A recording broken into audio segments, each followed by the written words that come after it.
అందరికీ నమస్కారం. నిన్న షేక్ అఖిల, ప్రెసిడెంట్ జిల్లా అర్బన్ సమాఖ్య, నర్సరావుపేట, పల్నాడు డిస్ట్రిక్ట్ అనే ఆమె ఇచ్చిన రిపోర్టు మేరకు పల్నాడు జిల్లాలో మెప్మాలో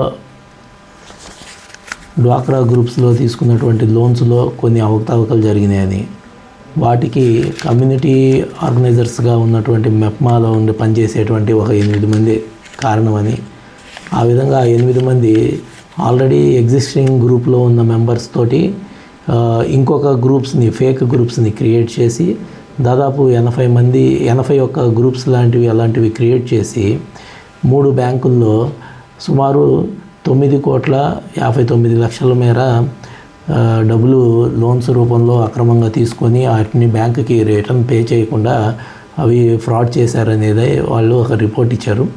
ఆ రిపోర్ట్ మేరకు కేసు రిజిస్టర్ చేయడం జరిగింది. అది దర్యాప్తు జరుగుతూ ఉంది. దర్యాప్తుని సాగిన తర్వాత ఇన్వెస్టిగేషన్ కంప్లీట్ చేసి దానిలో ఎవరైతే నేరస్తులు ఉంటారో వాళ్ళ మీద తగు చర్యలు చట్ట ప్రకారం తీసుకోవడం జరుగుతుంది.